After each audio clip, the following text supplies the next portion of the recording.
Hey, how's it going, guys? What's that mean? What's that mean, Heine? Pog? What am I missing here? Alright, anyway, weird. Heine said something, but I don't show him as in chat. Whatever. Anyway, how's it going, guys? What are you guys up to today? Hopefully something fun. It's kind of morning for me. And presumably most of you guys. What up, Jerwin? How you doing? So today is gonna be relatively quick, I think. I'm gonna build a KBDpad, and I'm going to desolder an Apple IIc keyboard. Harvest those Alps, those amber Alps. It's one of those chores that I gotta get around to one day. Today is the day. Anyway, yeah, it wasn't really announced. I gotta get better about announcing when I'm gonna stream to you guys, but sometimes it's targets of opportunity. So, anyway, without, oh, actually, before we get started too much, I will show you guys. I got something really cool. Friend gave me. I think it's really, really cool. In fact, it's like a teacup set in the shape of keycaps. I don't know, I like it. And it's kind of cool because these little keycups, look, man, they're double shot. No. Has like a PCB type design on the bottom of the tray. It's pretty cool. It's kind of cute. I don't know. I don't think I'll ever use them as teacups, but I don't know. Pretty cool either way. Find some place to kind of display them somewhere. Yeah, so I'll pull out the Apple IIc keyboard, which I just pulled out of literally an Apple IIc, and then the KBDpad, so you guys can kind of check it out. So no big surprises here, right? Apple IIc, just like you'd expect with those. You even see them there? Oh, there's amber Alps there. Maybe not good enough lighting in that direction to be able to tell, but amber Alps. And then I got this red, I've showed it on stream once before, I think, but this red KBDpad to kind of match the red salamander that I have. The angle isn't going to be exactly the same, and the height won't be exactly the same, but whatever. It will suffice as the KBDpad, or as the 10 key for my needs. The only thing that I'm kind of questioning is it's got 2U stabilizer support and 1U support up here. I guess you could solder in a switch and then just whatever, it would work, but I don't know. I'm thinking I kind of want backspace there. Anyway. All right. We're not going to spend too much time hanging out over here. We're going to actually move over to the solder station and get to work because, well, I want to try and keep it under 2.5 or 3 hours for sure, but preferably under 2.5, at or under 2.5. Anyway, I appreciate your guys' presence. So I'm going to move on over and get it started. Enjoying, dude, I love the salamander. The salamander is great. I've been using it up until literally last night. I threw this keyboard on my workstation. But yeah, the PCB, there's literally no drama. Works exactly as I'd expect. So I'm guessing that you, Heine, tested it before or have built more than one of them and tested the other one. But, ooh, this song is weird. Let's go to next. Anyway, so I'm guessing that you've interacted with one of the other ones. Yeah, okay. You tested it out. That was the first one. Okay, yeah, there's no drama. The only thing that I haven't played around with is the LEDs because I didn't install in-switch LEDs. But I don't know if that's the thing you need checked out. I have no problem with that. Whatever. I don't really know how they would work with the caps that are there. I'm guessing they wouldn't interfere with the SGI caps. The little 1.8 millimeter ones. Oh, yeah, okay. You didn't, yeah, okay. You might not have. I don't know. Without taking it apart, I don't know.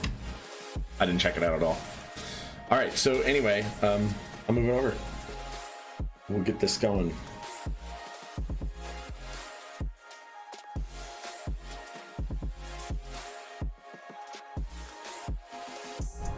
All right. I need that. And we're gonna need this. Oh, wait. One more thing. We're gonna need this. We are gonna need that. Yeah, I kind of didn't expect that you would have installed those resistors, and frankly, in-switch LEDs aren't really a thing that I think about doing very frequently. Don't get me wrong, they could be cool for the right board build. They could be really cool. It's just not really my jam, mostly. I do not choose that kind of thing frequently. But I do choose Alps a lot, so I really appreciate that board. Frankly, I'm excited that you have a decent option for people now. Like the Liku L3 Alps board, like every other Liku L3, pretty much isn't an option. As far as I'm concerned, it's junk. I'm not hating on it. Like, it was good for when it was made, but we've needed a good QMK compatible option with a decent onboard controller, etc.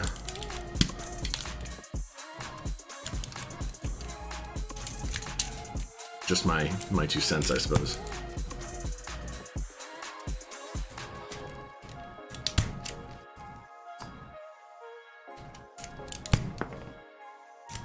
Does anybody use these Apple IIc keycaps for things? I like almost never see them on any boards. I mean, I guess it would work for someone else. Or could be made to work.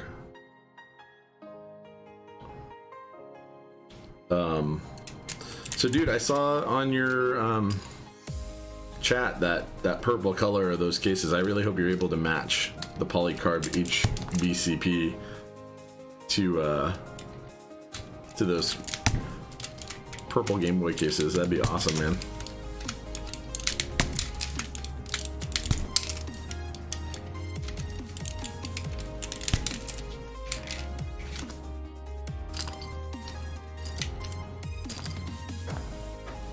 Oh yeah.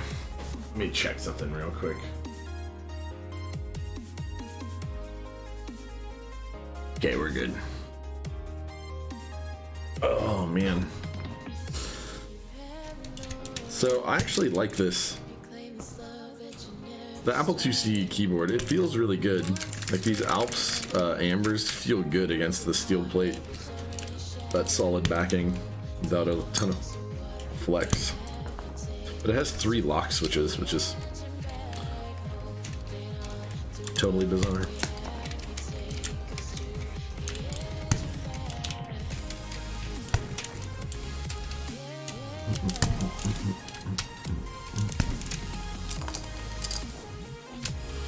It's crazy. I do harvest a fair amount of Alps stuff. And I save all the keycaps and all of the old... Well, I don't save all the PCBs because some of them are junk, but...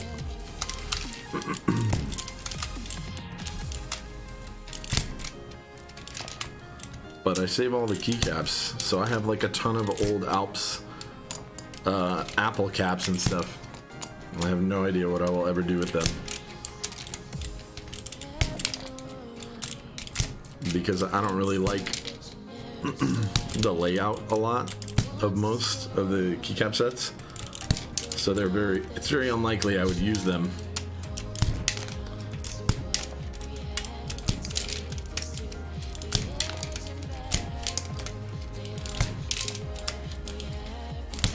Other stuff I save, and mostly I don't harvest anything crazy rare.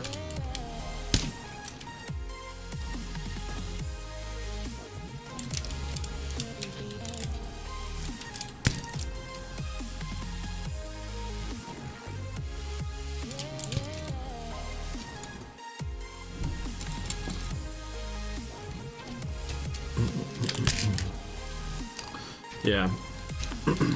You know, it would be weird to do in-switch LEDs on that salamander anyway, because the PBT plate on there is white. So I would have to pretty much choose red so that it kind of glowed with the case. I mean, I wouldn't have to, but I would want to, I think. Because that white is just going to reflect basically all of the light off of anything else. It's not like a muted color.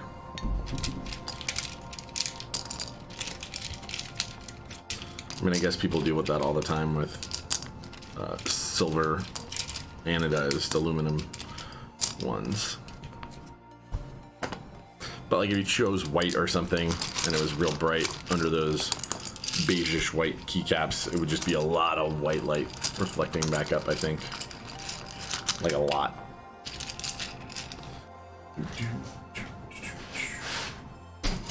I've got these right here for right now because they need to go in bags, and I don't think I have a bunch of bags out right here.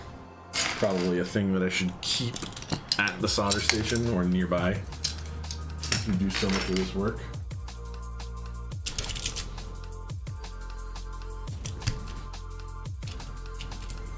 I don't know, it's weird. If you looked at my solder station now, it's grown to like encompass a lot of things. Like there's lube and extra both solid core and stranded wire. There's band-aids, isopropyl alcohol, you know, like all sorts of stuff that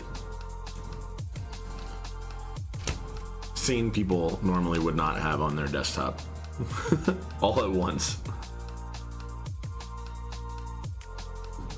Like, some Teflon lube, also wire. Whatever. All right, so we'll get these good Alps out, and then pop the stabs out. We'll move on to that KBDpad. I don't think this will take too long, but here's the bummer about Apple keyboards for me. It's always the same thing. They bend over so many of the switch pins that it like makes it difficult to pull switches out. Like, I understand why you would do that, right? Because it's easy to just bend a couple over and then everything kind of stays in one unit. You can transport it around unsoldered. But it seems easy enough to me to just like anchor like the four corners in one center switch or something on a PCB this small and just be done. Like, and then just be done. Seems like, still warming up. Tip is not even.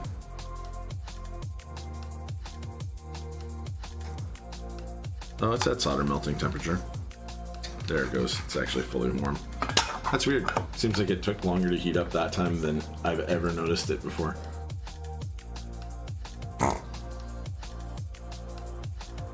Luckily,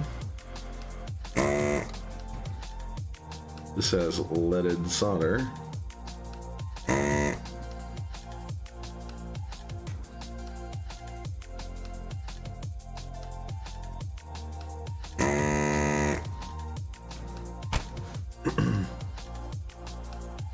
It's kind of funny, the guy who called me a shill also, or a while back now, I guess, also criticized me for my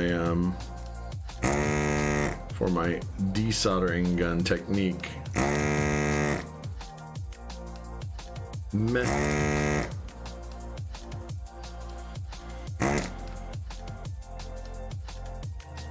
like while he was doing it, decided that the right move was to teach me how to use a desoldering pump.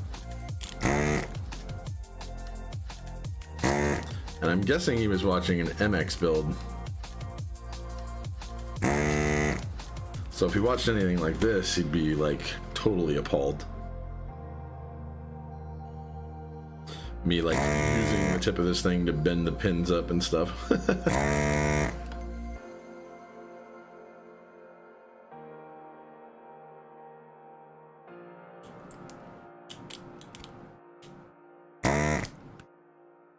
Like F this PCB kind of, I guess. I mean, I'm not intentionally damaging PCBs, but not the most PCB friendly activity. There we go. Oh, there just actually wasn't that much solder on that pin.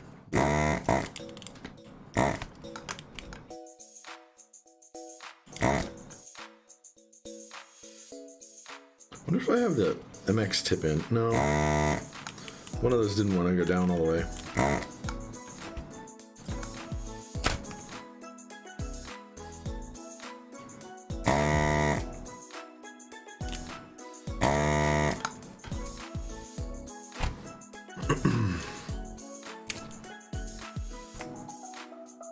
Oh, what are you gonna do, man? People on the internet are always gonna... Yeah, ambers are great, man. You wish you knew more about Alps. What do you mean? I feel like you know as much as anybody needs to really about Alps. Do you mean like company Alps or specifically the different switches with this type of stem that we use? Or all of the switches? Because they did make a bunch of different kinds of switches. Other than these ones. The ones that I wish I knew more about, the company and all the switches that they made, is actually Omron. Because they make a ton of different types of switches for different applications.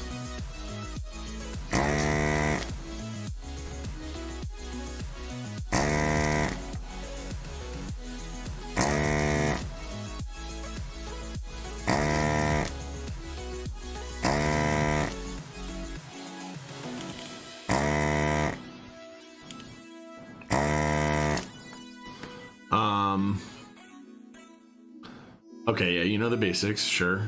That makes sense. So blacks are tactile too, actually. Not all linear. In fact, the majority of blacks probably are on like AT101Ws and stuff like that. And those are tactile, not linear. Yeah, no, it's all good. The blacks, the black tactiles have like a kind of a floaty feel, like the keycap will wobble a lot more, and that's more pronounced on the bamboo blacks versus the pine blacks. Heiny, man, thank you. I get to explain something cool that I think is really interesting.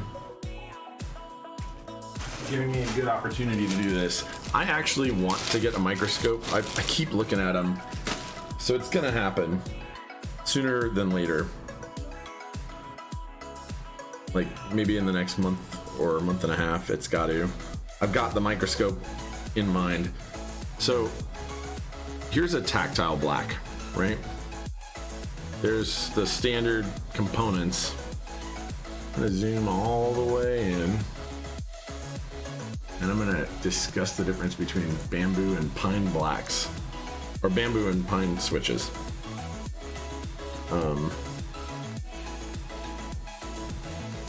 Okay. So here's the tactile leaf, right? So that's how you know this is a tactile switch. But if you look at all Alps stems, they all have these slider guides on the top. My cuticles are all messed up, man. Anyway, those slider guides rest against or slide up and down in these little grooves that are right here. Hey G Freeman, thanks for following, man. I appreciate that. Also, yeah, so yeah, I'm desoldering an Alps board, but right now I'm explaining kind of the difference between certain Alps switches.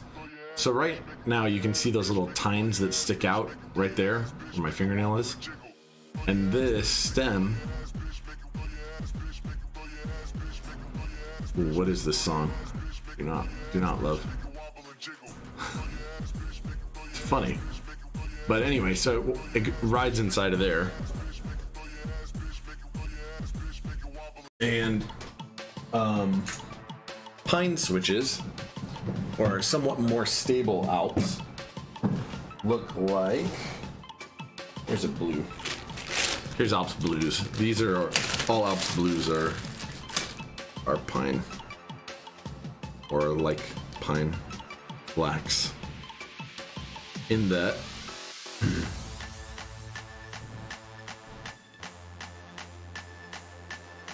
their slider guides stick out much more.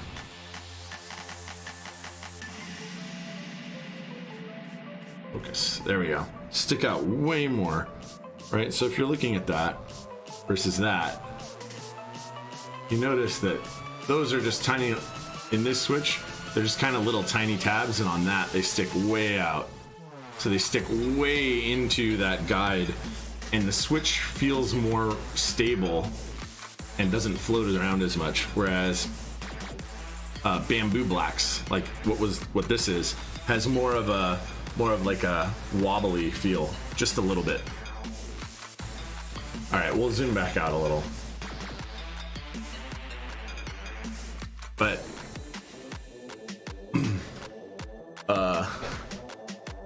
okay, so soldering is using that silver liquid to join stuff. So we're basically undoing that and using the parts for a new item. Yeah, we're not going to use the parts for a brand new item right now, but that is the gist. So I'm harvesting them so that I can keep them around for my next build, or for an upcoming build, not my next build. Oh, this blue came apart as I was desoldering, or as I was pulling it apart. Might have been one that was broken, actually. All right, I'm gonna just set this stuff off to the side.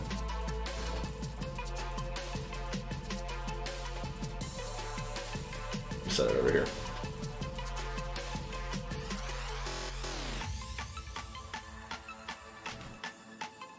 And all the black parts as well, because I don't want to throw this together right now. Anyway.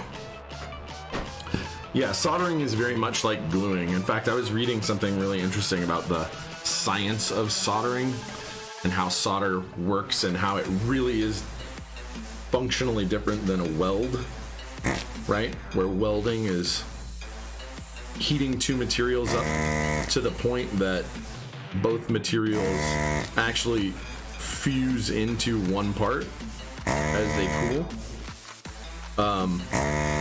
So metal from both sides flows and fuses. What's happening when you solder is actually much more complex chemically.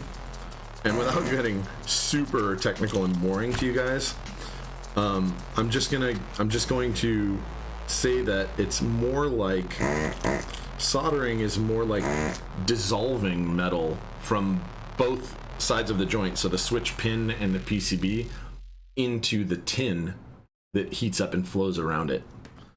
So soldering is absolutely about that. It's more like gluing it together, because as the metal solidifies, it keeps everything in place. But chemically, how it allows that joint is, or how it allows conductivity across that joint, is actually by dissolving a little bit of the metal from each side into the solder itself and into each other.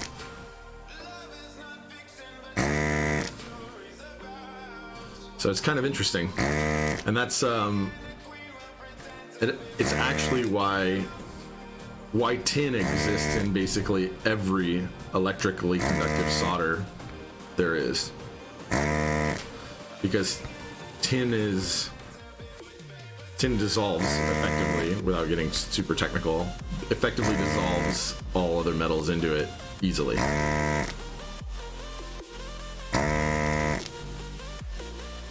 Pretty cool.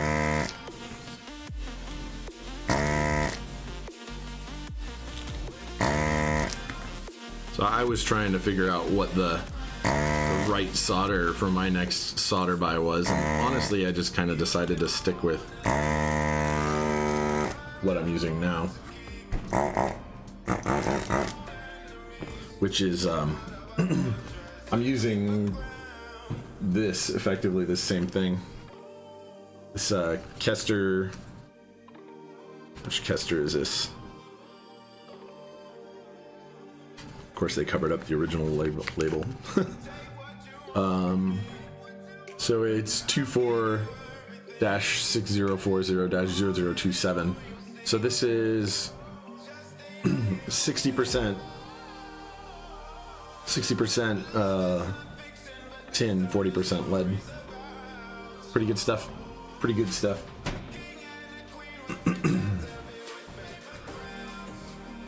Hey man, I appreciate that. I really do. Thank you, Heine. I'm happy that you'll stay, Mr. Bill Ackman. I am. I really, really am. I really do want people to learn cool stuff about what we're doing here. And the keyboard thing in general. I'm by far not the most knowledgeable keyboard person there is. There are people that are way more into the history than I am, and frankly, they're just forever going to be better at it than I am, because while I have a great memory for facts and figures, I am not I don't have the resources and time resource to spend learning about the history of all the different keys that existed, but I am interested in the science part of it pretty heavily. I want to know how things work in general.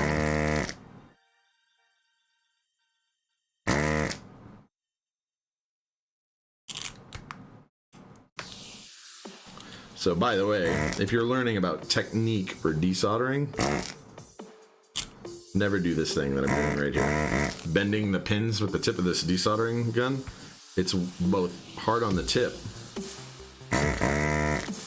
and destructive potentially to the PCB. You can do that thing way more delicately in some cases than others, and that may be your only real option for removing some of these switch legs. But if you wanted to use this PCB again, which I don't, you would not want to do it that way. Nope, don't hit myself with it. Also, you run the risk of that the pin slipping out of the tip of the gun, and then the gun wanting to jerk to one end or the other. The biggest downside to using this gun on stream is actually, though, that it's so loud. I wish the OBS software, and maybe it does and I just don't know how, had a much better way of like filtering out very specific frequency of sound. Or I could, actually, I'm positive it does. I could probably create some kind of a notch filter. Ooh, the wah-wahs are too much. See, I like this player that I'm using, this pretzel player for music that's licensed for use in content creation, because the player works. But the other service that I use, which is Soundstripe, the music on it is much better, I find. Or the playlists that they curate, at least, are better. This one, this pretzel player, runs as like a service, or as a radio station type service.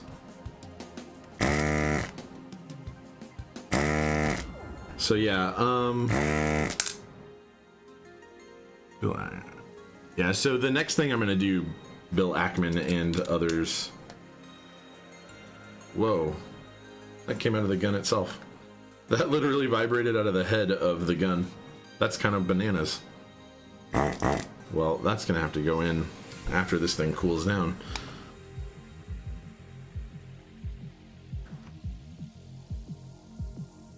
No, well, it's not coming off. I guess there's four screws for that. Where did we stop? I'll finish this up so that I can turn it off and let it cool down. That's crazy. I would have guessed that that would be Loctited in. The others all look tight though.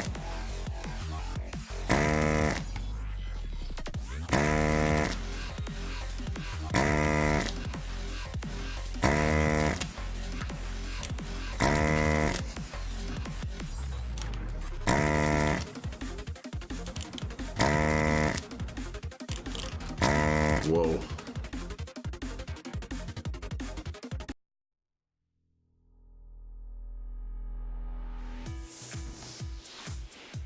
All right, the next one of those songs that we hit, I'm just gonna switch back to Soundstripe because I don't want to mess with it all the time.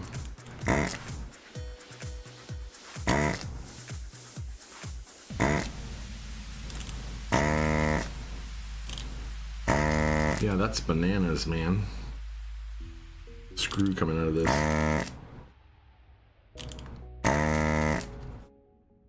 Luckily, these old keyboards with this leaded solder, like, it's just real easy to work with. Desoldering like modern OEM boards is way more of a pain. So back to the science of those solders. One of the reasons that leaded solder is so great isn't because lead is an amazing material. It's actually because the melting point of lead and tin is the same. So that science I was talking about, so as a glue, it works way better, the leaded solder, because both of the two elemental components of the solder melt at the same point. So when you heat them, they uniformly become a liquid and uniformly become a solid. Whereas with unleaded solders, the problem that you run into is that not all of the constituent elemental components liquefy at the same temperature. And so the downside to that is, I have one of these that's kind of torn up that I like to use for this. Yeah. So the downside to that is that you don't get that smooth silver finish indicating that you had a good joint. For those of you who are familiar with soldering with leaded solder. But also never do this if you're working with a PCB. You want to recover in the end. Don't ever pry. Especially not like I am, to find the one thing that's still soldered together on there.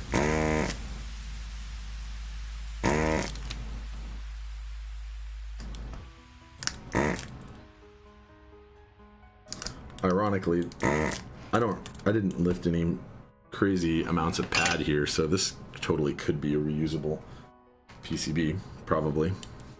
Anyway, so now you see that the plate and switches are all separated. We do this. Well, back to the leaded solder discussion. So unleaded solders usually have a lot of other elements in them to try and gain some of the same properties as lead. So there's a term for what I'm talking about, and I can't remember what it's called, but where all of the things melt at the same point. But many unleaded solders do not exist in that state. Oh noes. I saw it. Yes, Eutacetic. Eutectic? Okay, there you go. Lead plus tin. No. So a lot of leaded solder, like 6337 and 60/40, I think they actually melt at like the same point. In any event, a lot of the other solders that don't have that property also don't dissolve uniformly into the silver as they change states, and it causes a bunch of problems. Functionally, for you as a technician or as somebody working with the solder, the biggest problems with unleaded solder are that, one, you have to turn your temperatures up much higher because the melting points are much higher. I shouldn't say much, significantly.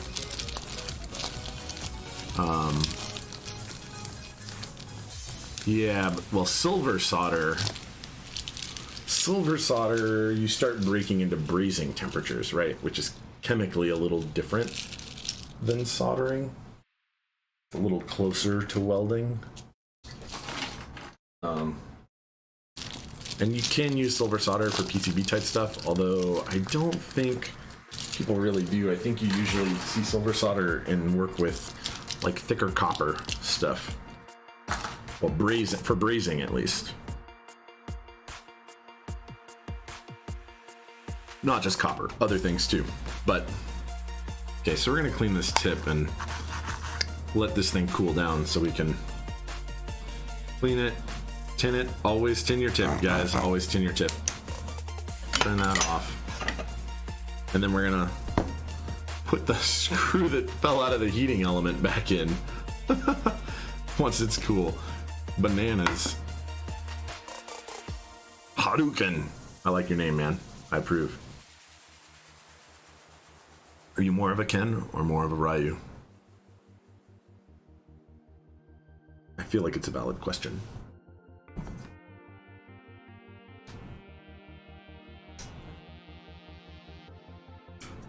So we're going to pop all these stabilizers out, inserts out, and then we're going to recover these. And this PCB and plate are just going to sit in a closet somewhere for like ever, as I literally have no use to ever use them again. I do actually have the Apple IIc that this came out of. I don't have a monitor to play with it, really, but that's easily remediable. But it's very possible this will never ever get used again, ever. Man, I did not come prepared with all my little parts baggies and stuff this time. In a little bit I'm gonna have to go recover all these in the little baggies, but we'll do that at the end because I'm quite interested in getting the KBDpad built. See, I'm happy that you're in the chat because I knew that when I started talking about the science of this part, you would have good resources, because this definitely seems to be more your speed than most people's, including mine, frankly.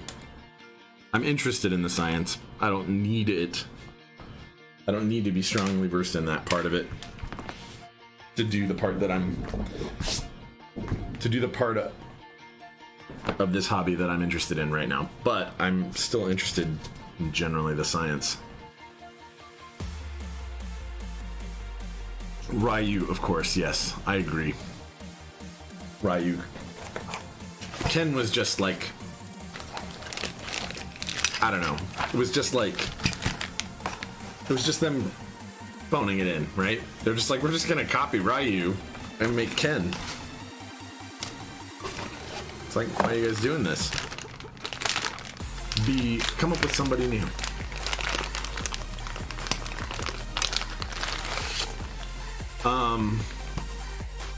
You want to get into keyboard building? Yes, there are some good resources out there. I think you're actually at them, watching me. I'm not the only guy though. There's plenty other people that do this. There's some people that are much, much, much bigger in terms of followers, like Nathan Kim. But I think that watching people like me, Mr. Keebs, Jay, or both of the top clack guys for that matter, you're gonna find good stuff. I tend to talk about the technique more, I think, than most of the people that I watch, but I'm more centered on people learning about the cool hobby and getting into that part of it, because I'm more interested in that part than I think a lot of the others are. But that doesn't mean that they don't talk about it. They do. Yeah, man, absolutely do. You found Nathan earlier today, but now thanks, man. I appreciate that you found me. Nathan's really cool. Heine's a really good person to watch too when he streams, because some of his recent things, so Heine Bush, the guy who's chatting in here,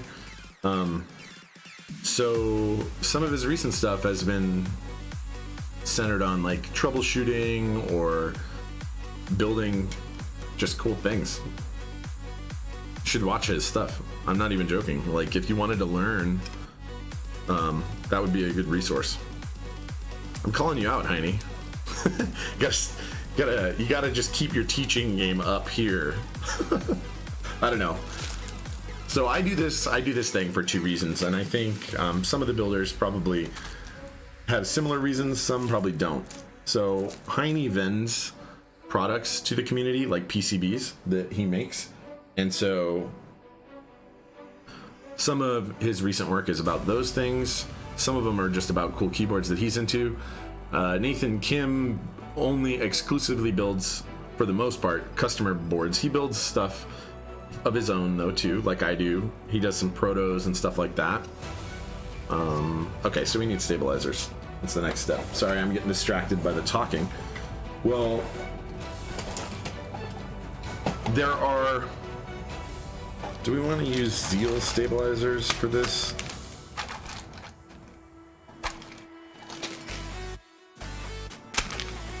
I do have a bunch, or do I want to use GMK stabs? I think I want to use... Zeal stabs. For the... Nah, I'm not going to do that. Because I have these set aside for something else. I'm going to use some GMK ones. Zeals are fairly expensive. So this pack right here of Zeals. Now, I'm going to qualify this with the quality is actually really good, and they're already clipped, so you don't have to mod them in that way and make sure that the little plastic bits don't stick out when you clip them. But this pack right here, which is both a 7U and a 625U spacebar stabilizer, and is it 8? I think it's 8, or maybe it's 7. Of the 2U stabilized things are $50. And if you want only one of those and enough to do a TKL, 4 wires, then you're looking at $30. So this is the better deal of the two, but usually it depends on what you're doing with it. Zeals are more expensive. Why did I pull out literally one stabilizer and a type that I'm not going to use? So 1, 2, 3. So yeah, I like Zeal stuff though. Naddle, what's up, man? Life is good. Life is good. Life is great. In fact, right now, I'm doing this stream thing that I love doing, building one of my own things, finally. Although I'll be building some of my own things a bit over the upcoming weeks. Not like a ton, I'm still got a lot of customer stuff going on, but there will be some of my own building for sure. Like, I have to figure out when I'm going to work in my punchy 1800 that should be here Monday or Wednesday. I don't know. The date changed a couple times back and forth on DHL.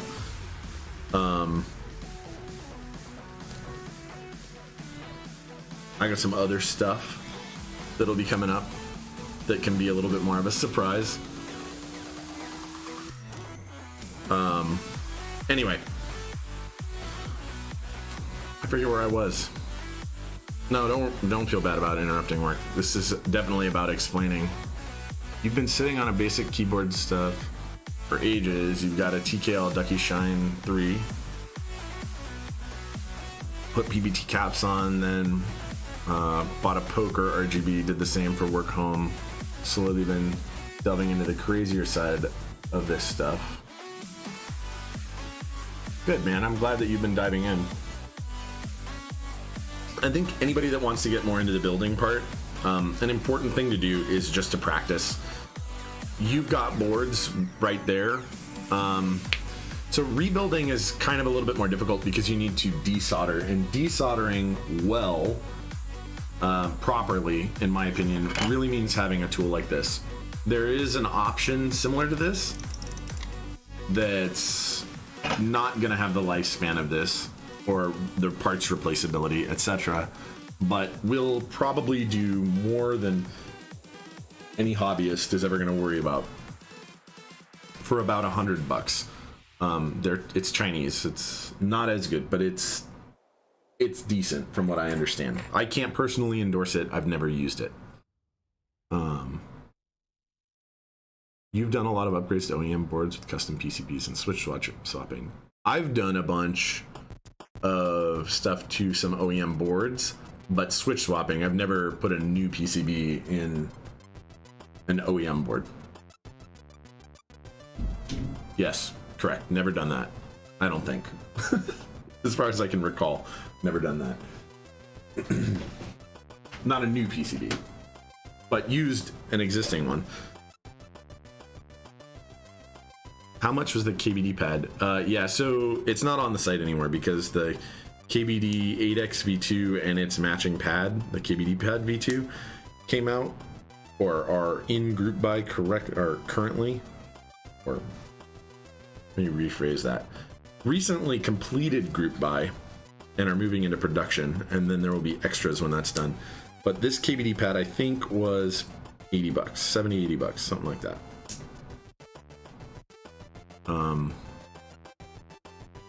It doesn't look like it's probably as nice as the new one will be, so it's good that it's not on the site anymore. You might be able to find it one every now and then in their section that KBD Fans has on their site devoted to returned parts or blemished ones or whatever. This is a weird song. I'm not going to change it because it's very 8-bit retro, but I would never have chosen this song.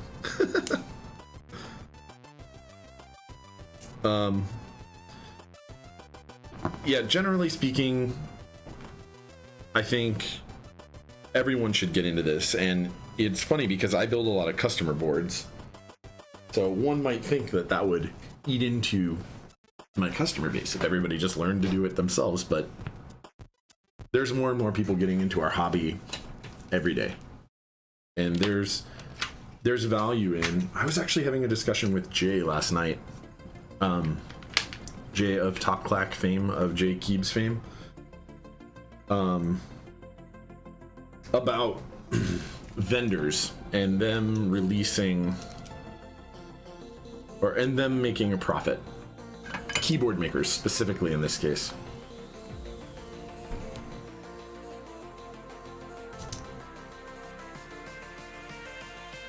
I'm putting my hand around it to see how hot it still is.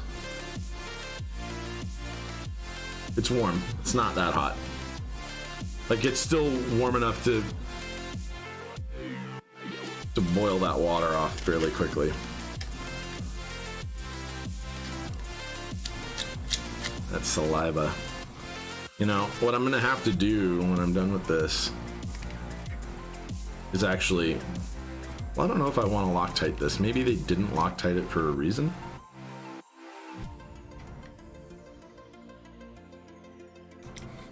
Because a couple of those were loose. Anyway. Any idea where you can get similar numpads? A friend of yours was looking to get one.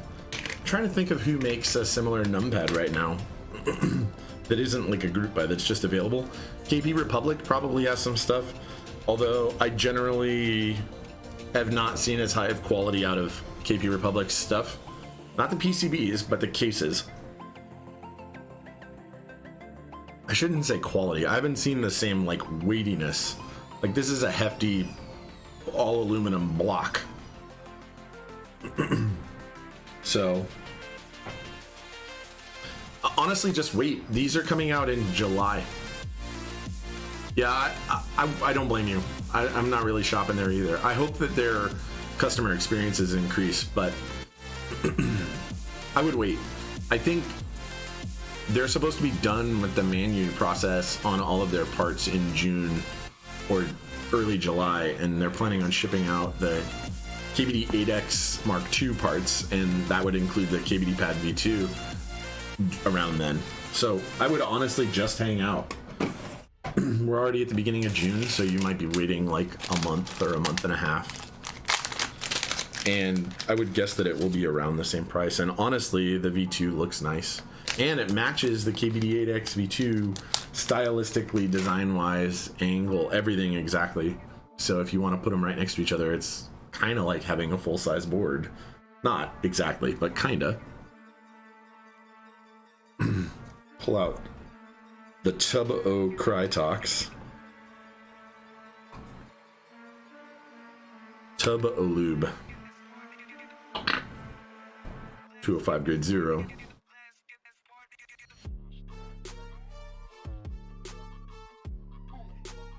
All right, guys. This is what we're doing. We're switching. Like I said. Maybe?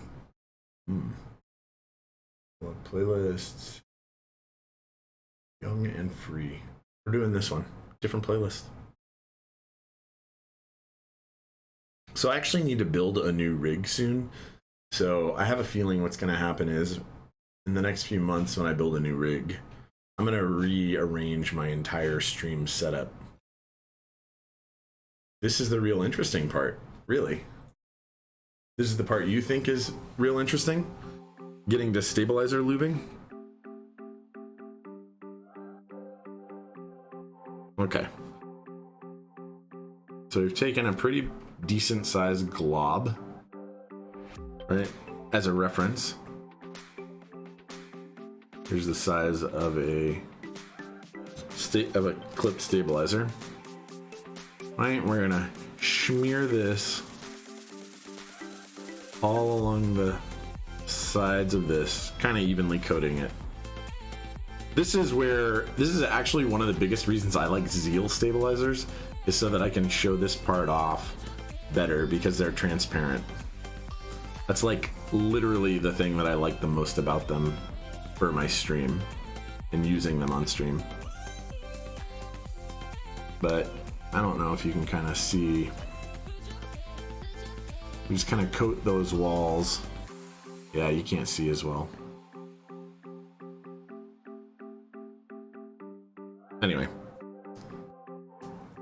that's the gig. That's what we do.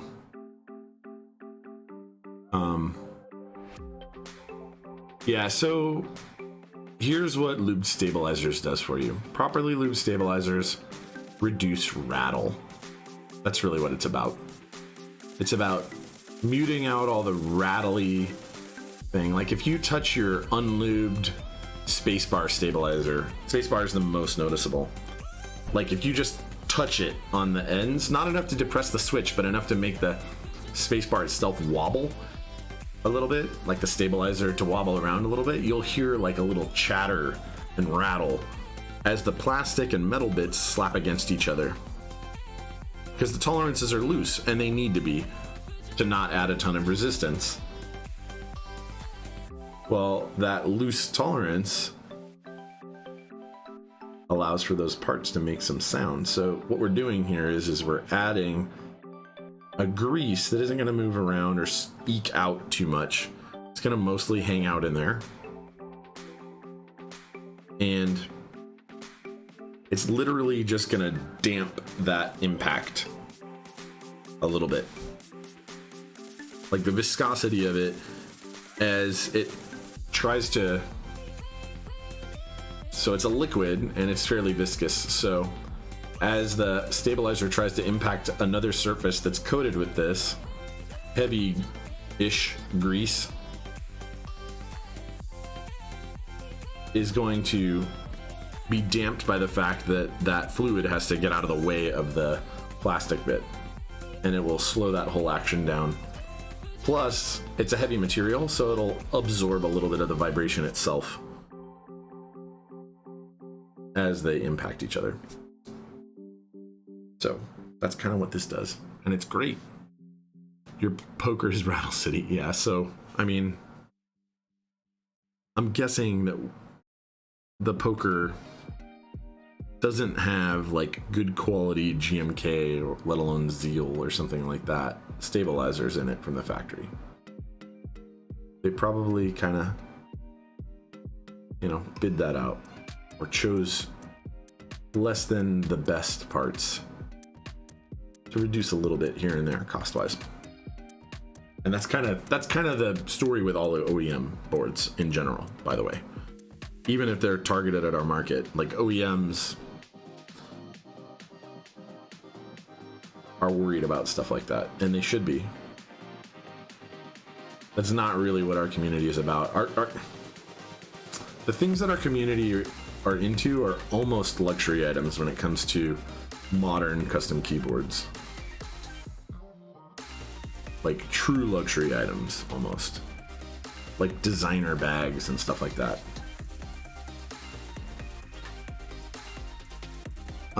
But yeah, he's correct. That will absolutely fix them, mostly. Well, I shouldn't say mostly because I don't know what your exact situation is, but most janky old cheap stabs will become much better. Not that far away from the best stabs available, Zeal stabs that are lubed well. So that part that we were just doing though, I have like a cat hair. Yeah, it was a cat hair. So that part that we were just doing is fairly sensitive to how much lubricant you use. This part is much less sensitive.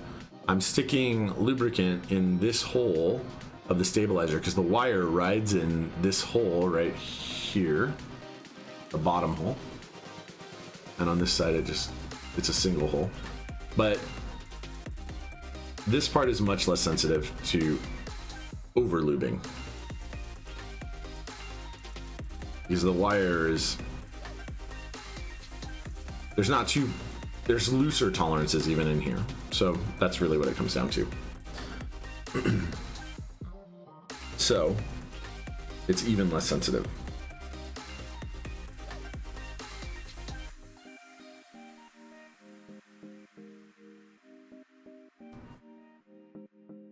Um, 205, yeah, okay. Different lubes have different consistencies, thickness, etc. 205 grade 0 is grease. Correct.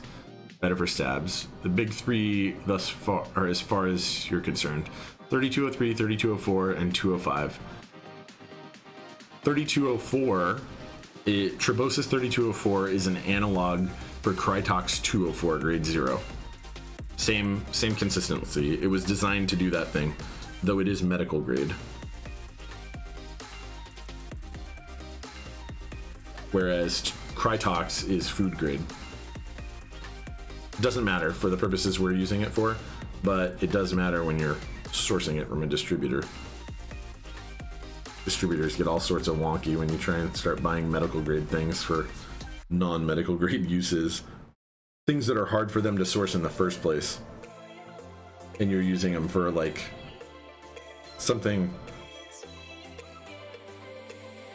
in their case, that warrants them giving you a different product that would be easier for them to source. Anyway. No, don't. No. You never have to, one, feel bad about promoting Krail's stuff. Krail's a good guy, and his products are good. I support his stuff, and I buy stuff from him.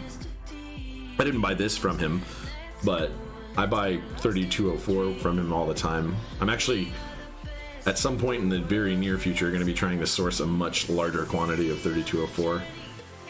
Because as much as I like Krail, I use a lot of lube, and I can benefit from, and my customers can benefit from me sourcing larger quantities. But in general, I support Krail. He's good. Anyway. Yeah, so it's not the thickest. So here's the thing. The NLGI hardness, so how hard a grease is rating of all the things we're talking about, is NLGI grade 0. 3204, 3203,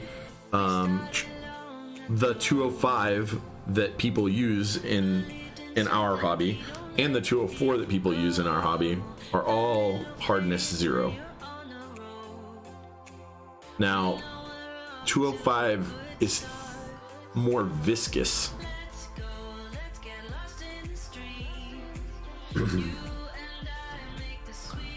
I'm not going to go way into that physical characteristic, but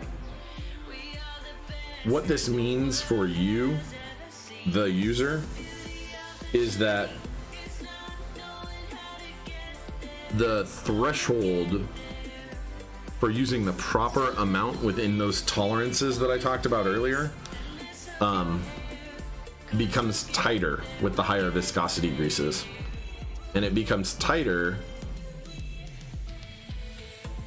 by a significant factor. I believe personally that 3204 or Krytox 204 grade 0, if you can source that, is like the best lube for a beginner to play with. 3203 would be similar. It's even easier, but 3204 is easy enough that almost anybody can watch like my guide and not worry about over lubing stabilizers. And they'd almost have to try to over lube switches even. With 205 grade 0, over lubing switches, super easy. And frankly, should mostly just be reserved for lubing switches should just be reserved for linears, because they kind of destroy tactility if you're not really careful. Anyway, the second thing, Heine, is I don't mind you throwing people's discords in here. I'm not sensitive to stuff like that. I'm not trying to protect my brand from people viewing other people in the scene. They should. My opinion is not necessarily right for their use. I mean, obviously I think it is, that's why I say it, but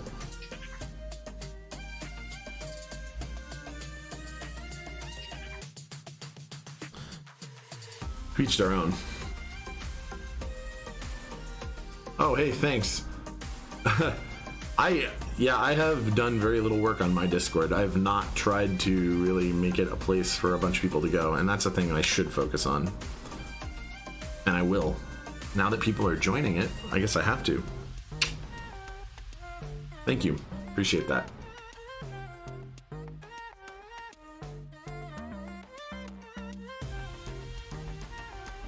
Yeah, Discord's a pretty good place to reach me for people. Maybe not my channel necessarily, though I do have alerts turned on for it. There's not very much traffic there. But contacting me on Discord is a good way to get hold of me. Because when I'm available, I mostly pay attention to it.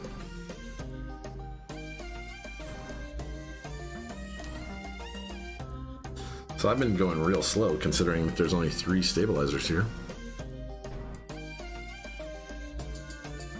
I'm pretty stoked about this pad. I'm gonna have to bust out the salamander in a minute.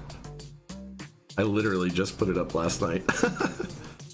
When we're done with this, to see how it looks next to it. It's not gonna match up perfectly, either in color or in angle or design, but it'll be close enough to look good at a glance.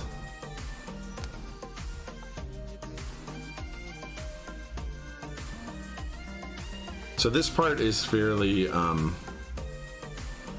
insensitive to overlubing too, compared to inside the slides, inside the guide. What I mean is, You could overlube right here, but you're not super likely to. The biggest, most important part is hitting this corner joint right here, where the plastic clips into, where it clips into the plastic. And then you're putting some on this longer section in the front so that it just really fills in the hole of that guide. Yeah, these are pretty heavily lubed actually.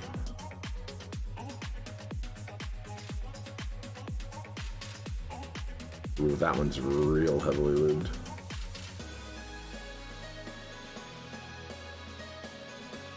Whatever.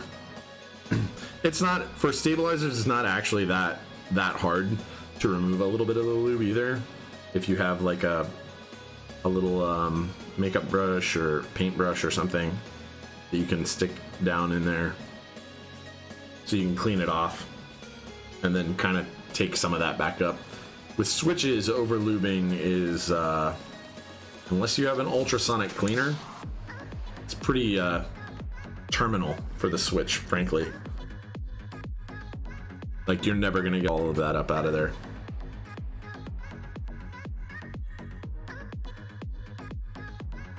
And this isn't really, this grease is not dissolvable in a into a polar solvent, into a non-polar solvent rather. No, into a polar solvent. So water really isn't the way to do it. You really need to use something else, like alcohol. And if you did that, you'd have to be real careful knowing what your materials are. Oh, come on. I'll mess that one up.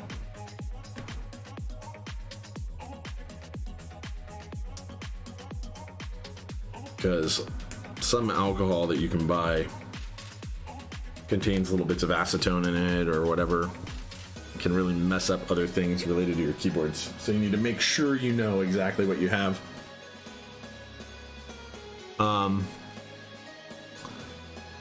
You love those Apple? Dude, I do too. And you turned me on to them, and frankly, they're like the best. They are the best. They're way better than a paintbrush. It's like leaps and bounds ahead, in my opinion, of the brushes that I was using previously. And I mean, I just kind of chose tiny brushes. I was just like, yeah, that makes sense. Which switch would I recommend for someone who loves MX Browns? Okay, I'm gonna say this. My favorite tactile right now, the end, Zeal V2s. At least, well, in the MX world. I'm talking in the MX world because you're talking about MXs. But they're way more tactile. If you can find Zelio, did I say Silence? Yeah. So my favorite silenced ones are Silence. My favorite in general are Zelio V2s. But if you want a similar but slightly more, then you should try and source Zelio V1s. Zelio V1s were great, or Silent V1s if you want it to be silent, actually silent. Ergo clears are available now. You could make those, like he's saying. Frankly, if you just want something that's a little more tactile, but is really similar, then actual Cherry MX clears are a good option. So the box switches, no, the Royals have a way different profile, in my opinion. They are hard to get a hold of. I actually sold the only ones that I really owned recently, with a board. But dude, honestly, I would not, I've only ever sold 2 boards, and one of them was the Cura Hot Swap, and I sold the Royals that it came with. I would really avoid those if you want something similar to a Brown. Zelio V1s are really similar. The tactile bump is more, but it's not extremely more. The tactile bump on Zeal V2s is extremely more.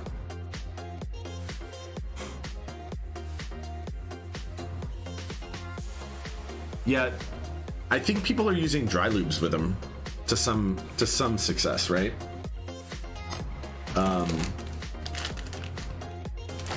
Oh, that's right. I separated all the screws out. Yeah, so people are lubricating. They're just not lubricating in the same ways. And actually, the lubrication process is harder.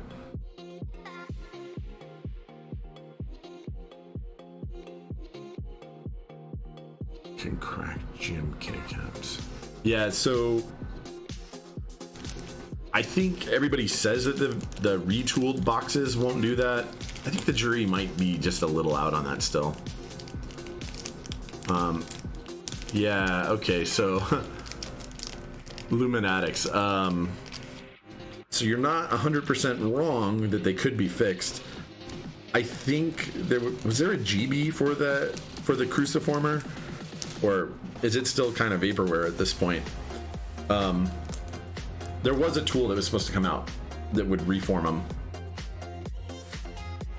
and I hope that one day it's in people's hands and works, because it looks cool. Yeah, I thought that somebody had one or whatever, or had played with it so far, so maybe just proto. I do want it to come out. I don't have a bunch of old box switches, but frankly, I would use it on my retooled box switches, just to make sure that the tolerance is in spec, and use a mic to actually check it. Because like some of these keycaps that we invest in are no joke expensive and or irreplaceable, right? Like I have somebody's GMK Olivia right now for their board of a whale, and I would if I had those, I would be really pissed if they got cracked, because it's not very replaceable. If I had like GMK Serica and I if I liked GMK Serica, and I had it, I would be upset if it got ruined, right? Because they're worth a lot right now. Actually, I'd just be mad if it cracked any of them, right? Because you're talking about like a 35-cent switch breaking a couple $1 cap that is irreplaceable without buying another 100 or 200 or 300 or 400 or 5 or 6 even. If you're talking about like Serica on the secondary market, like without buying a set that costs that much. So yeah, I don't know. I do like some of the box switches. The box switches that I like, that I truly like, are limited though. I have at work, I have SA Carbon on Hacko Royal Trues, and they're really good. I like the Hacko Royal Trues, but they're super harsh. Most people would not like them, I believe. Most people should avoid them.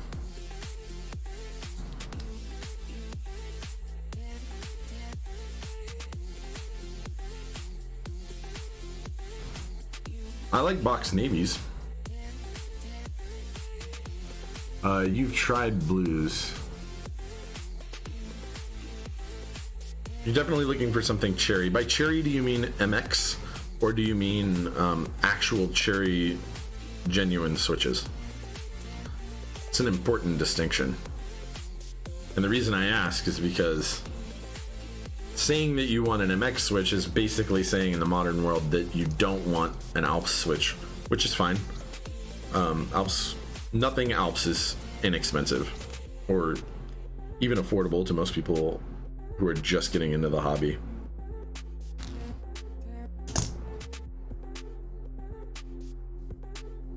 Like in their mind, it's like, oof, pricey.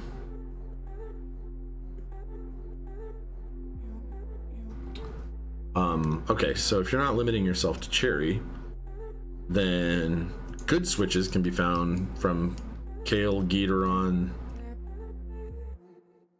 or cherry, or some custom variant of those, like Zeals or custom Gaterons.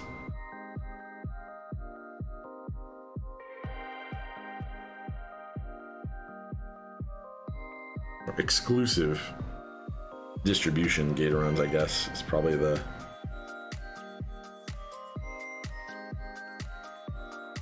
maybe the best way of saying that.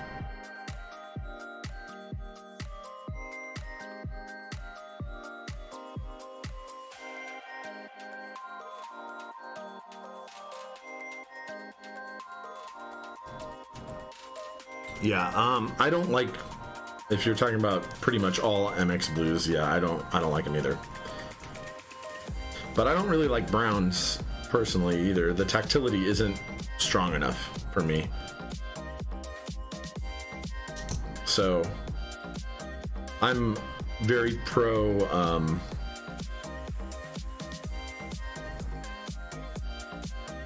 clears as the lightest tactility option that's reasonable.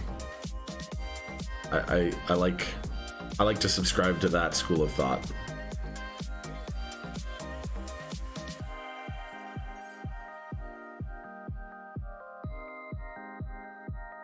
So for those of you who are new, this is a thing that most people don't think about, putting little washers down to prevent short outs from your metal screws for your screw and stabilizers.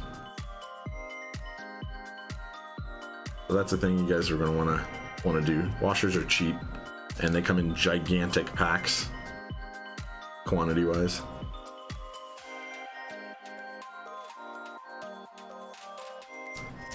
And certain stabilizers, I think, are more likely to cause problems, like Zeal stabilizers, because the insert is metal in the stabilizer itself. So the screws into a threaded insert.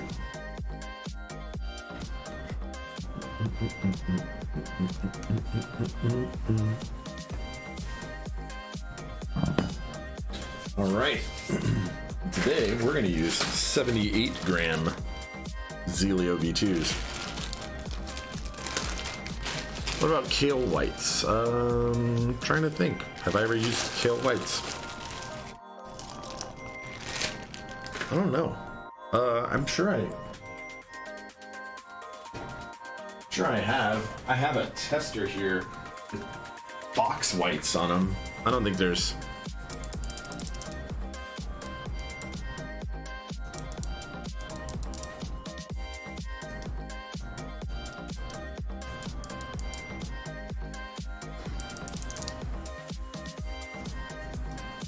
I mean, if you like clickies.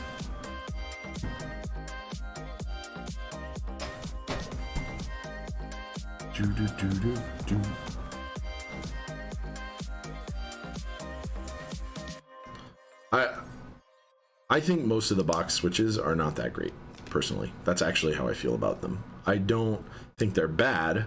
I think they're very inexpensive, and for the cost are superior to most of the options that are available.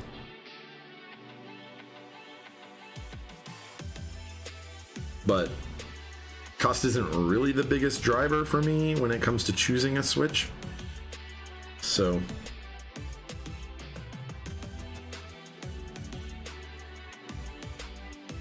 I don't want to pull this switch out, I just want to insert it.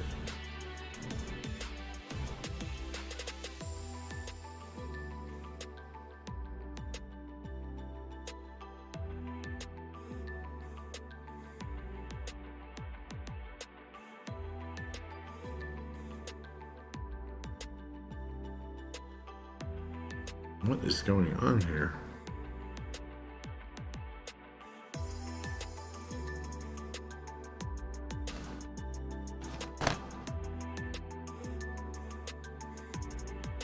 Okay, fine. I'll pull the actual switch. Jeez.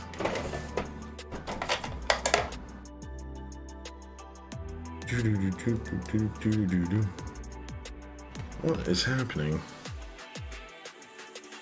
Oh, weird.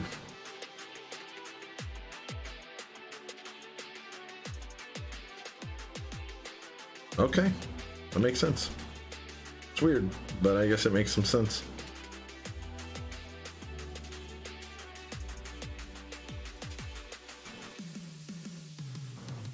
Well, I'm glad that I'm using something with PCB legs because looks like the only way to actually put this in here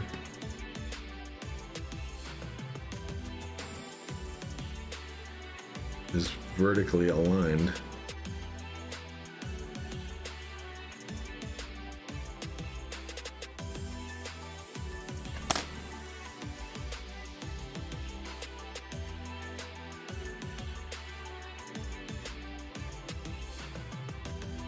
Do people build this KBDpad with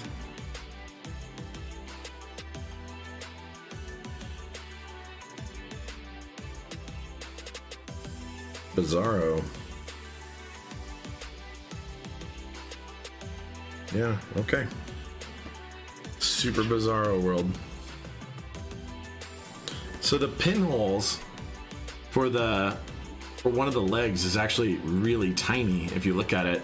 And so it doesn't really fit in there very well.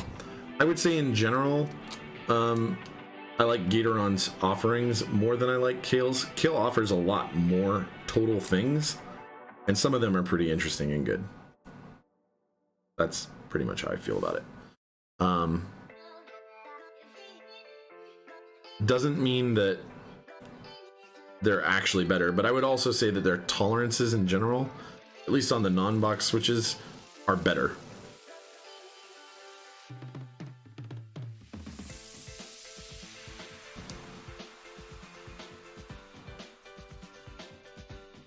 Like, absolutely better.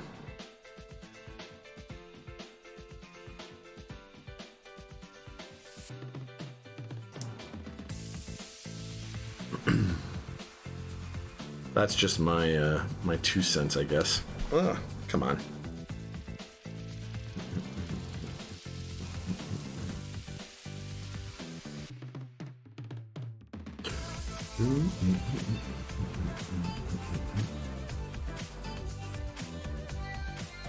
Yeah, but both of them make good things.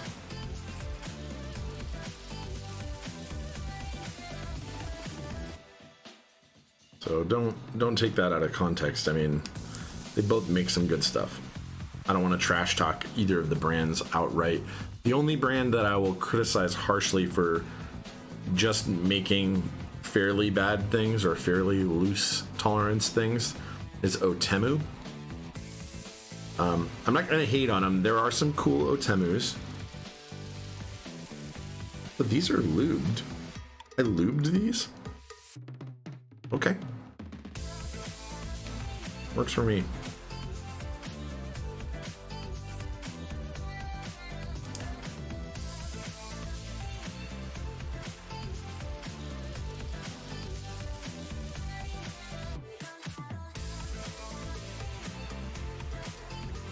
You know what? I actually need to look something up real quick. Like, why did I lube these? Make sure I didn't mix up a customer's before I solder them in. Hold 1 second, guys.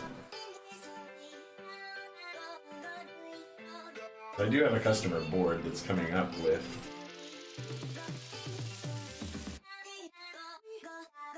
lubed. No.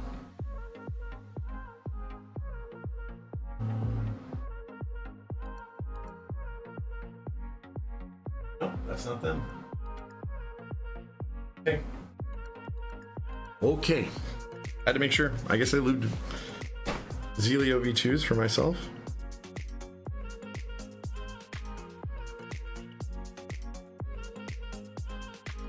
Bizarro.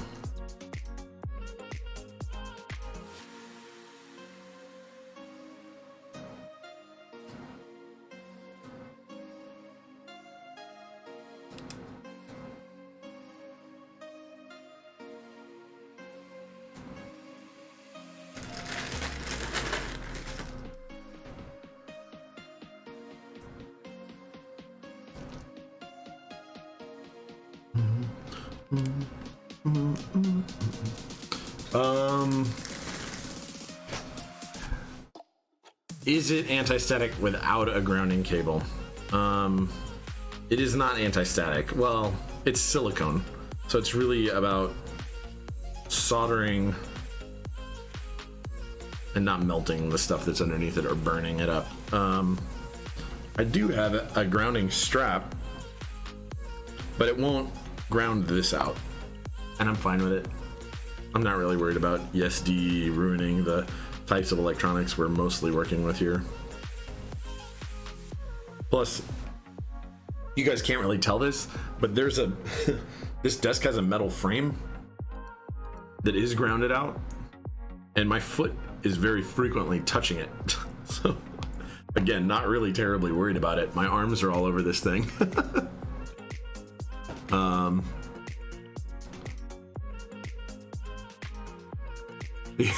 Yeah, I don't do that. Yeah, I don't do that. So yeah, I'm not terribly concerned. But if you were super good about it, you would have a mat with a grounded strap under this silicone mat. Yeah, these electronics aren't that sensitive. This controller is fairly sensitive, but literally my foot is touching metal that's grounded out, so... And my arms are all over this mat, touching this. Not that worried about it.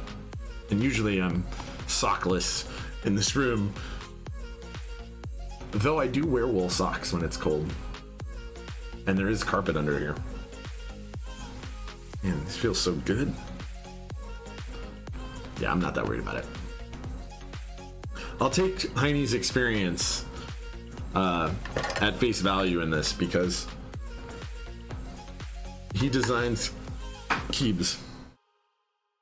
I guess if Heine was like, no, you really need to be doing this, dude, then I'd be, you know what, let's make sure this lines up correctly.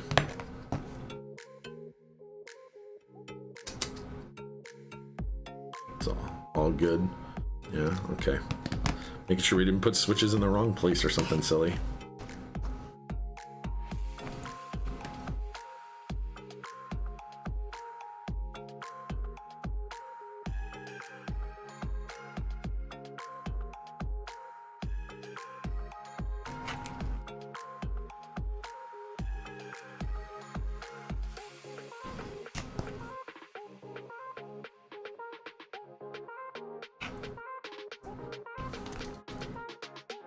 Just like anything else, I'm going to anchor this down well.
Okay.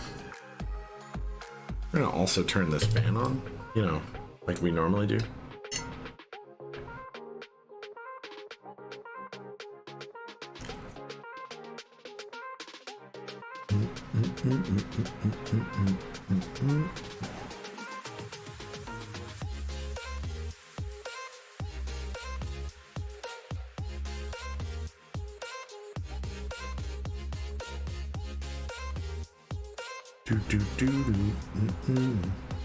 I don't know. ESD is never really, for the types of electronics I tend to work with, been a big deal. Now, I do work with occasionally some very expensive pieces of equipment at my work.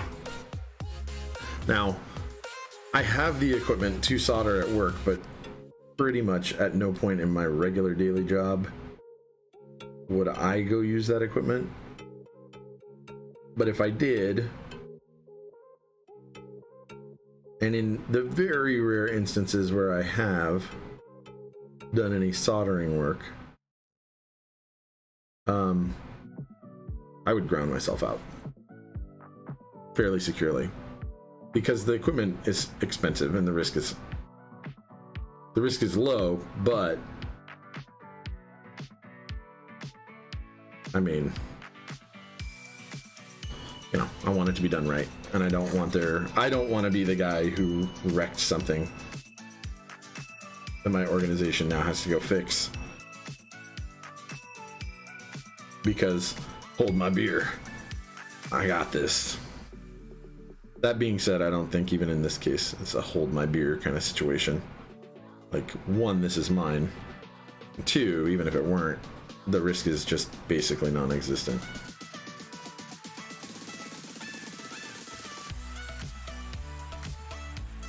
And I mean, if I break it, I have to be the one to buy it. If it's a customer thing.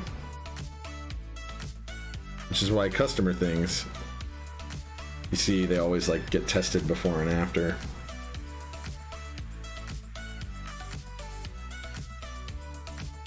I believe I tested this once upon a time when it first came in. In fact, I'm fairly certain I did. But if I didn't, it's too late now.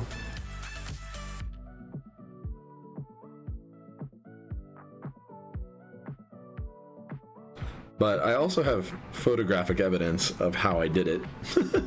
So hopefully KBD fans would be pretty cool with me if this didn't work. And if they didn't, I mean, what does this PCB cost?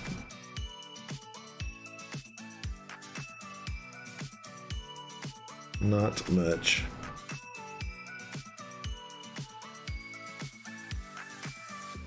I don't know.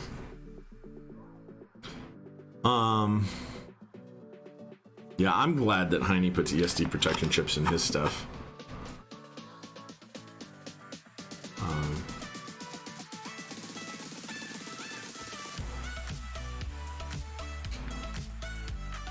Yeah. You could add a reverse protection diode. Yeah. You're getting way deeper about the PCB design aspect than I think most people think about. And that's the service that you provide, sir, to the community. Them not having to think about this. Because the PCB just works.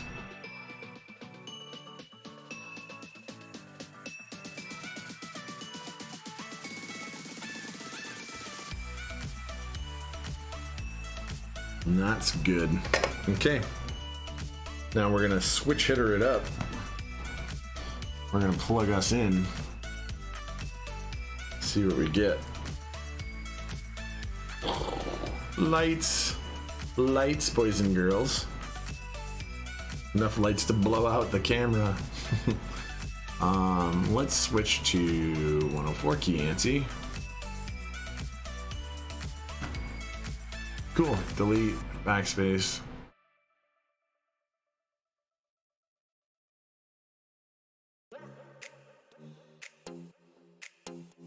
And she works.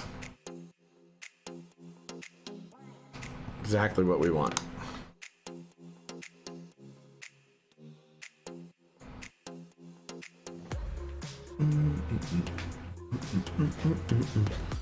Sweet. This thing is almost together.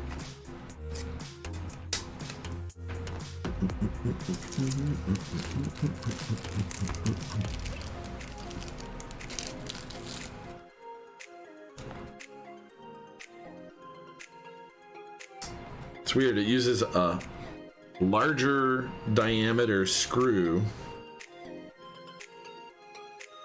with a shallower pitch to hold the plate in than it does to hold the case together. I mean, I guess there's technically more loading force on the plate than there is onto the case, at least against the threads. But I would have just presumed they would use the same screws to save having to worry about multiple pieces of hardware and stuff.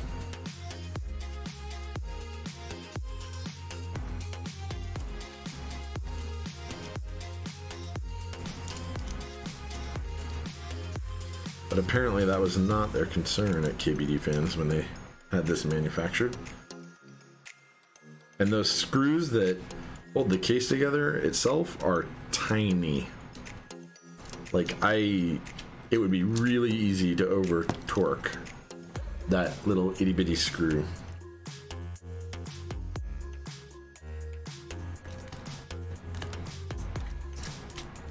Like, I don't know how big in diameter it is, but it's really small. Like, I don't have the shank diameter because there's no exposed shank, but at the threads,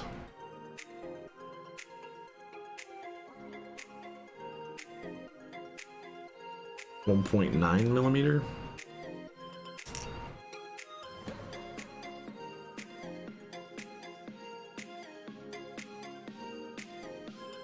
It's tiny, guys. 5/6. Okay. That's itty bitty. Itty bitty.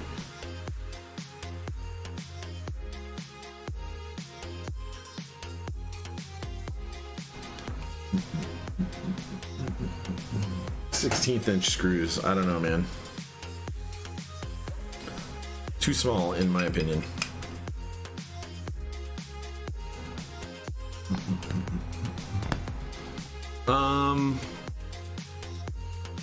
What's a good soldering iron for keyboards? You just use an old Weller 60 watt.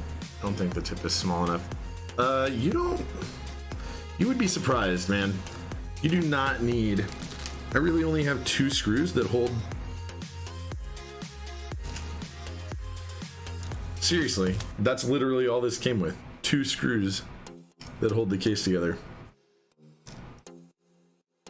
Tisk tisk. KBD fans, tisk tisk.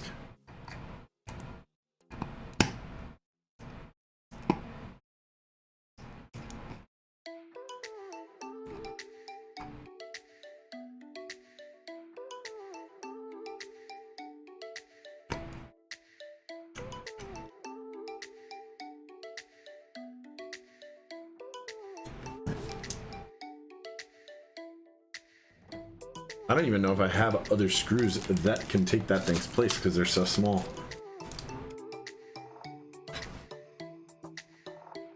I mean, I have a bunch of screws somewhere, but whatever. That's dumb. So that is bad. Yeah, that's legitimately there. That's all it came with. So I use the Xtronic 3020. And everything is great about it, with the exception of the fact that it has a 10-minute auto shut-off timer. Actually, turn that back on.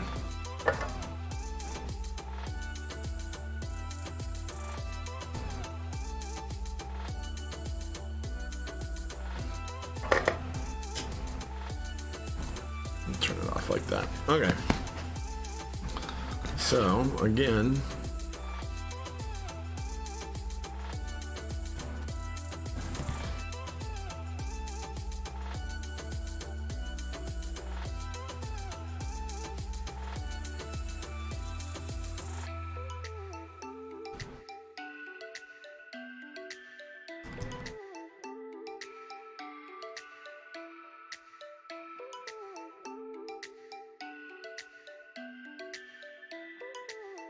all right, so there it goes. Can you change? There's no adjustment for the timer on it. So take it easy, Heine. Have a good one, man. I'm gonna watch you later if you're on. That's the plan. So stream later, bro. Do it. Yeah, so you can't change the timer on the Xtronic, unfortunately. but it's a good iron otherwise. You just have to turn it off and back on when it hits its auto shut off timer. I mean, I approve. It's to keep you from burning your house down, because it's a hobbyist thing.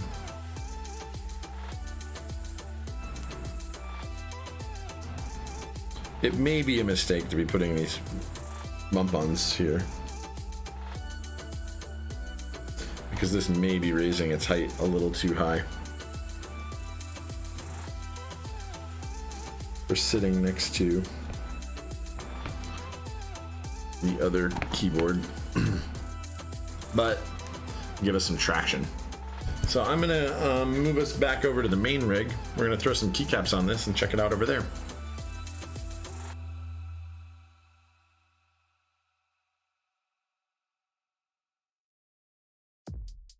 All right, guys.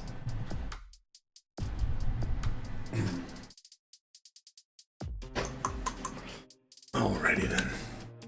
It's definitely going to be too much height next to this TX84, almost. But that's not really what we got it for.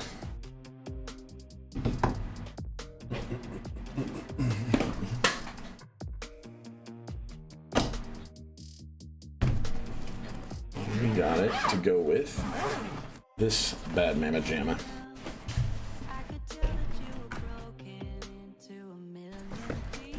This has Alps Browns in it, as most of you guys are aware of.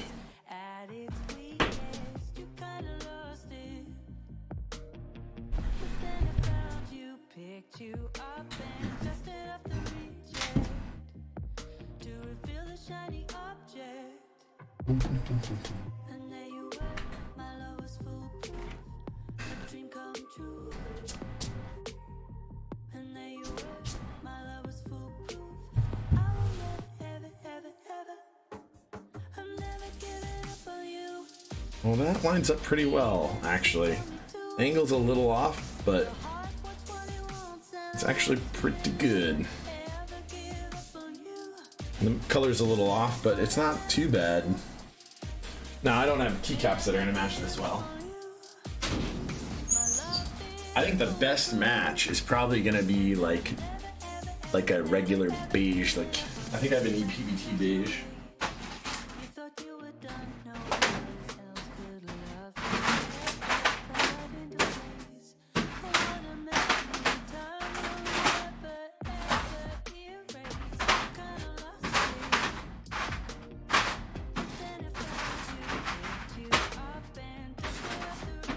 All right. This will probably be the thing that matches best.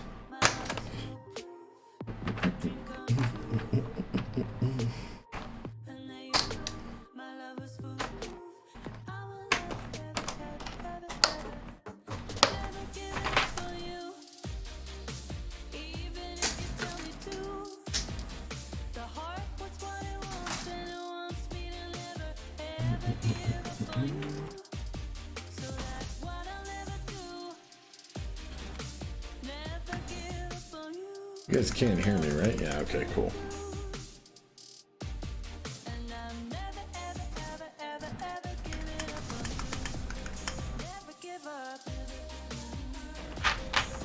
Yeah, I think this is probably the most matching set, and it doesn't match that well. But that's okay.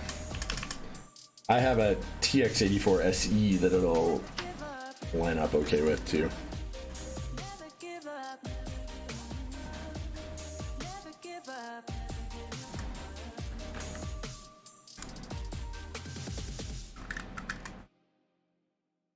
Question is, will I be able to game with it? Because I game with my 10 key. I FPS game with my 10 key, and I use my modifiers, my fingers on the arrows to get some extra, like, sprint and stuff like that.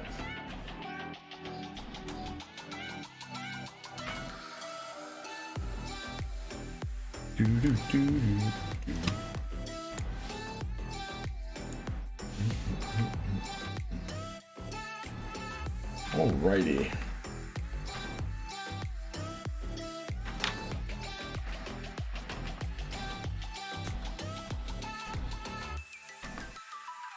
And then I think up here, I'm not gonna do delete and single. Do I have a single U backspace for this? No, I don't. But I do believe what I can do is just throw backspace up here, right? Can I? No, it's too far spaced. So I need two 1Us. So there is a delete. And this set doesn't have a backspace, a 1U backspace. So I will have to actually throw a GMK set on here at some point.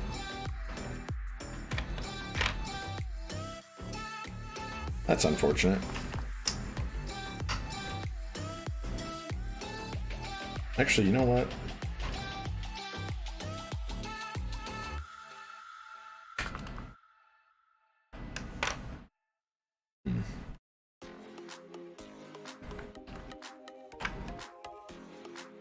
I'm gonna put escape and F5 there, because that's what I would put up there if I wasn't using a backspace, or escape and delete maybe. Anyway, that looks kind of good actually.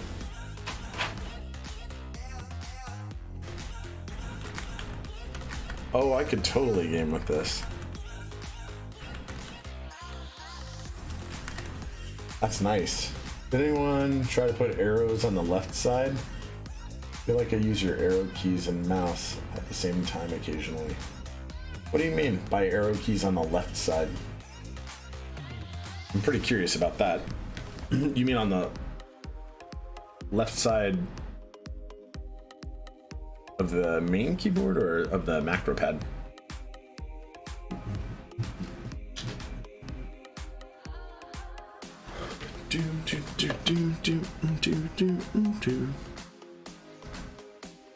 So, I do not have two fancy micro cables over here.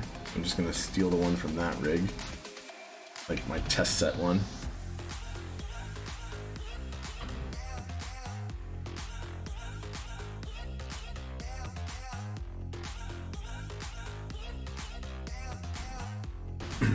For now, just have a cable mess a little bit. But throw up switch hitter. I don't think I have a switch hitter thing on here, do I? I don't. Crazy. Okay, hold on one second.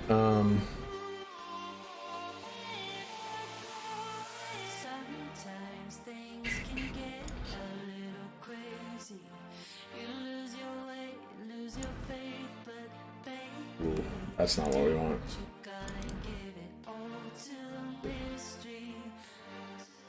Old one, you guys. Remove that. Is there application? Window capture. Okay, cool. That's what I wanted.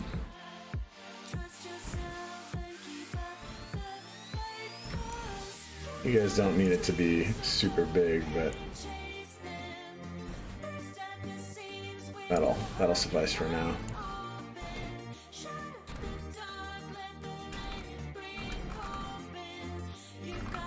I'll remap those.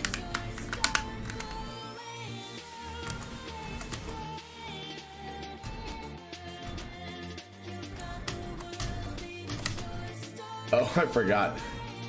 I don't have a scroll lock on there. It's actually something else.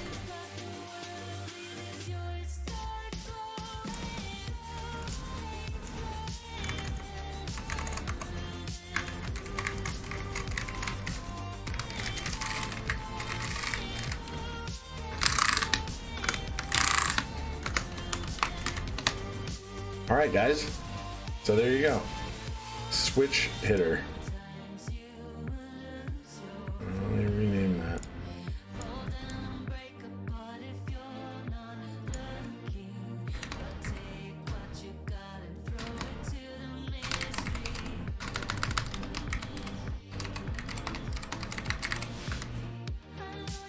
All right. Anyway, arrow keys on the left side of the alphas. Used to game with arrow keys, but tired of switching the keybinds. You now use ASDF. Yeah. So no, not that I know of. The J01 has a macro column, so it doesn't. So like basically F keys on the left side. I don't know. It's kind of cool. Yeah, you should look at that one. That's pretty cool. Anyway, we're done. The one thing I can do for you guys is I can pause this and let you guys actually hear what this keypad sounds like.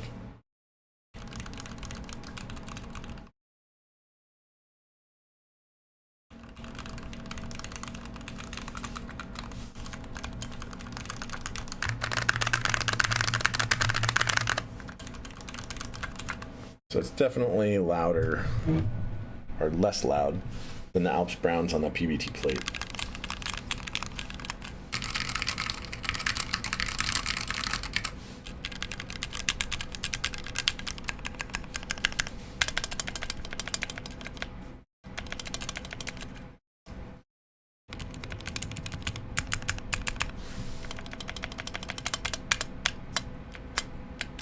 You hear that rattling on that side?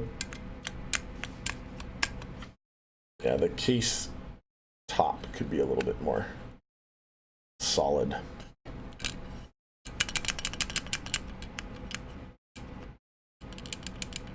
Oh, actually, it looks like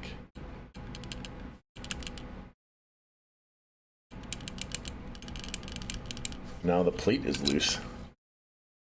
Like the screw is loose that holds the plate together. Anyway, if I hold down on it, you guys can kind of hear.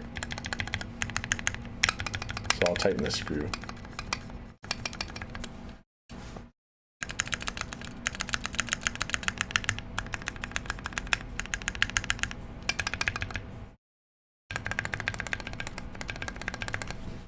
So it sounds good. These are 78 grams. Yeah, I'm a big fan of 78 gram Zeal V2s. I like heavy switches though.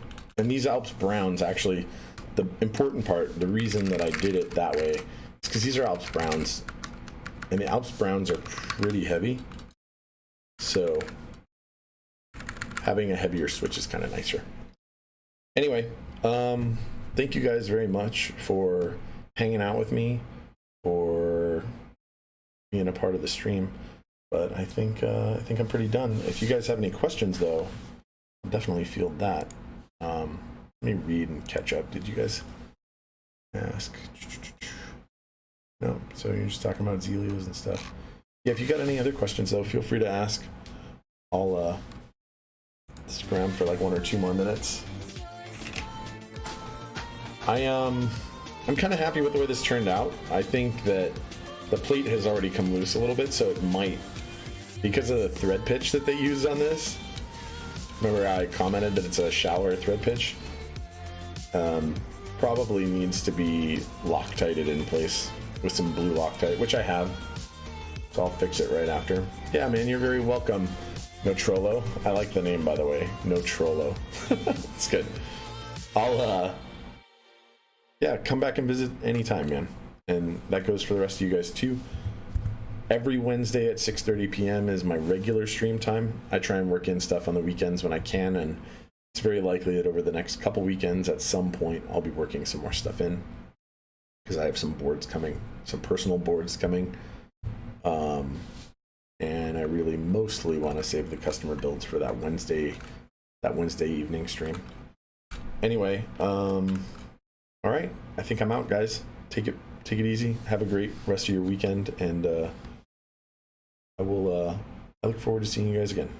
Bye.